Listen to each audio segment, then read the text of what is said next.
Hello, my name is Maria Angeles, and I want to give you some advices about learning another language. I have studied English since I was little. I think I started when I was 10, possibly 10 or 11 years old. And I have studied for many, many years. And I think I was in a quite high level before I came to live in England. And then I experienced something that somehow I wasn't quite prepared for. Nobody had told me this. Perhaps, I don't know, maybe it's maturity, but I wasn't quite prepared. And from my own experience, I want to tell you that if you want to learn a language,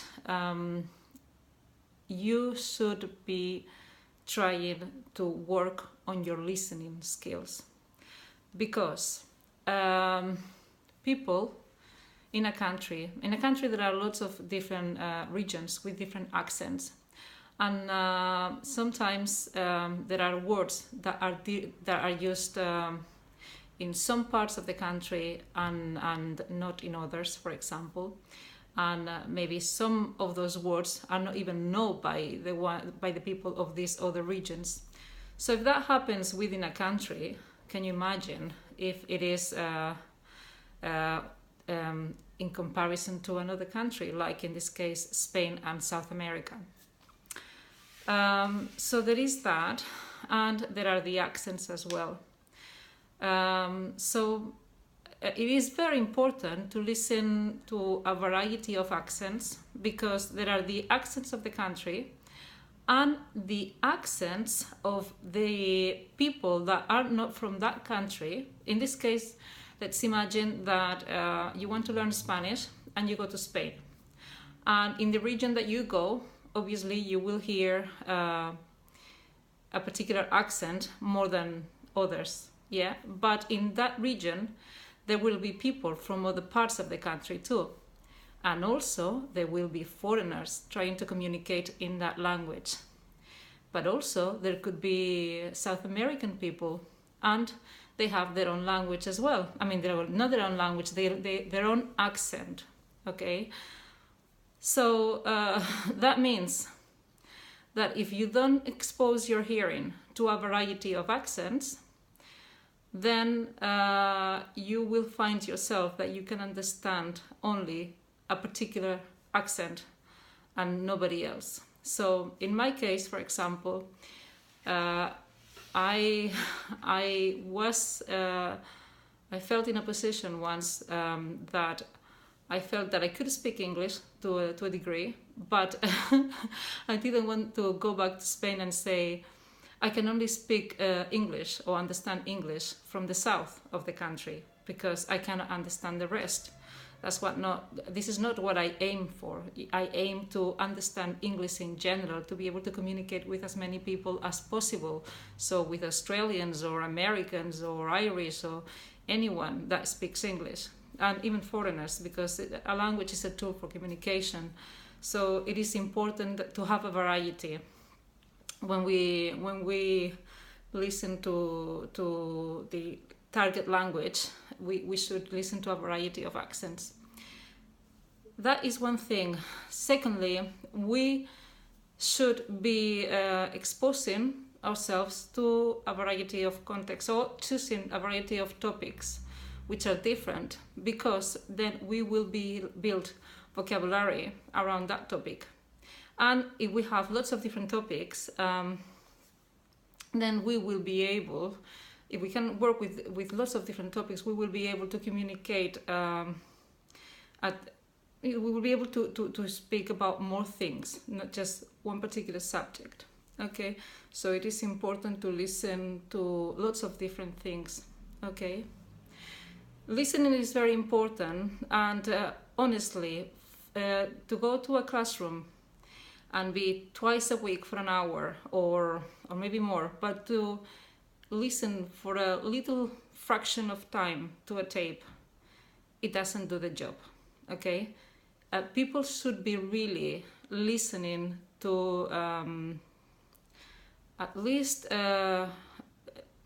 recordings for about 15 minutes to 20 minutes every 2 or 3 days maximum, and do this regularly, because then this way we will be training our hearing, and that is that's what we want, because also one other thing that we will find that will be a factor for us to be able to understand somebody is the speed that different people have to communicate in a particular language, and the tone of voice. If it is a very high pitch or if it's a very deep voice, that has an effect as well on our ability to understand the person.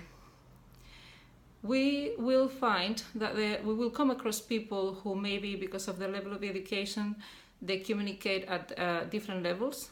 So they will choose a particular type of vocabulary to express themselves, and this is why it is important to listen to a variety of things, because we have to be prepared for everything.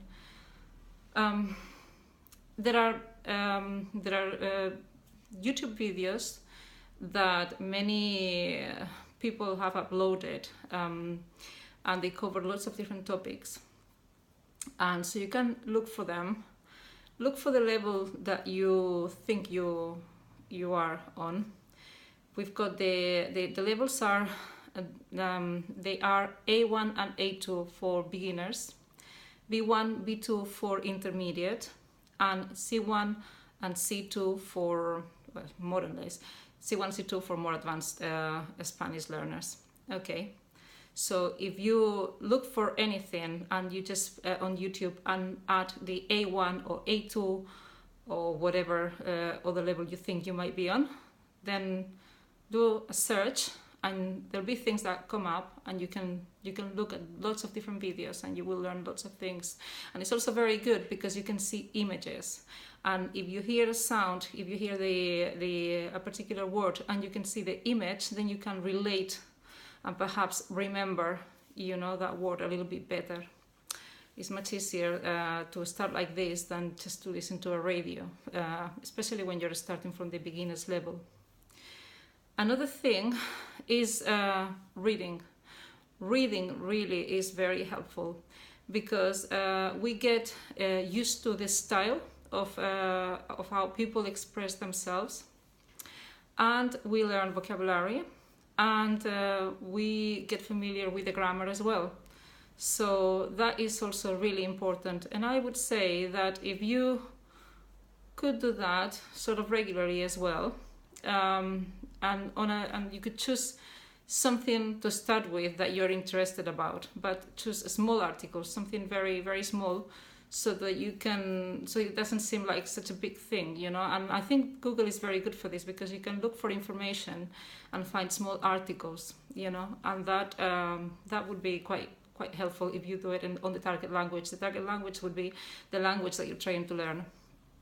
So reading is really, really important. And again, once you get into, you're a little bit more used to reading, if you want to choose different topics, then do that as well, because that's obviously really, really helpful. And for people that are beginning to study the language, with English speakers, I would start with Buyin or by Buyin. Sorry if I make any mistakes, which I'm sure I do. But if you start by buying the first, the A1, for example, which is the beginner's level, if you start by buying a book that is a little bit in English and a little bit of in Spanish, it will help you to work on your own, okay, to build up the language. There are programs like Duolingo as well that are really useful, and I know from many of my students that it is quite helpful to them, but it's limited onto how much it can help you. Obviously, we have to work on the part where we need to speak to others, and we need to be able to, engage into a conversation with somebody else. There are groups that meet up to do a language exchange, and I think that is helpful. But if you are going to be doing this in a noisy place, then it's not going to be all that helpful. Sorry, because I can't pronounce some words, but it is not going to be as helpful as if you meet in more quieter places, because then you'll be able to hear the person better. Okay. One thing that I found that helped me a lot when I came to England was registering on a website which was called Care2, because it supports different courses. And I didn't even think of anything really, but when I did that, I was only thinking about what I like I like things to do with nature, and so I thought it was really interesting to be there. But I got to meet lots of different people, and they were all really interesting people, and I made friends that I still have. That was many, many years ago, and it really helped me to have a pen pal, and I had several pen pals. So they would write to me, and I would reply back, and they used to write quite long emails. And then I would have to reply to what they were saying, but also add something else. And I used to be very worried about making a mistake and maybe, saying something completely ridiculous. That really used to scare me. But I found that was so helpful. I did it for about 13-14 years, and it really, really helped me, because once I got familiar with writing and understanding what I was reading, it was easier when speaking to use that logic at the time of speaking. Okay, I have to say to you as well that sometimes we are our own enemies, because we worry that we might not be so efficient at doing something like communicating with others, for example, to be understood. But we have to try to put that behind, and try not to be negative, and try not to say to ourselves we cannot do something. We can do many things, and we just have to try sometimes harder. But perhaps for every person there are different methods, there are different paths to get to the same objective. Okay, so it's about having a little bit of confidence in oneself to be able to achieve targets. Another thing I want to say is, if you have a teacher, perhaps you feel guilty if you haven't done the homework sometimes, but actually you should. I understand that because of courtesy we say to our teachers, I haven't done the homework. But actually, when you do the homework, you do it for yourself, okay? You're not failing your teacher, okay? That doesn't mean that you have to take anything, well, this particular things are best to be taken not as an obligation, some of the things not as an obligation, okay? So if you see this objective as an obligation, you might start with a lot of excitement and determination, but you might as well be put off it pretty quickly too, okay?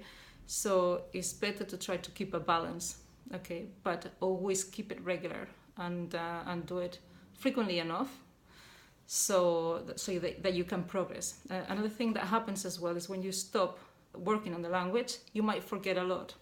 So, at least music in the background or listening to stories. There is a very good website that I actually really like, and I'm going to tell you which one it is. It's called Alba Learning. I cannot remember if it's .com, .net, I can't remember that. but she is very good because she speaks really slow, which is, I don't know how she has downloaded so many videos with the speed that she goes at, because I can't speak that slow. I don't think I can anyway. So she speaks really slow, and she has a collection of novels of different kind, and you can also see what she reads. So you can listen to her, and you can actually see the words that she is reading. So that is really useful. Even if you want to go to bed and put it in the background when you go to sleep, or if you have trouble to sleep, she'll be very good to help you achieve the purpose.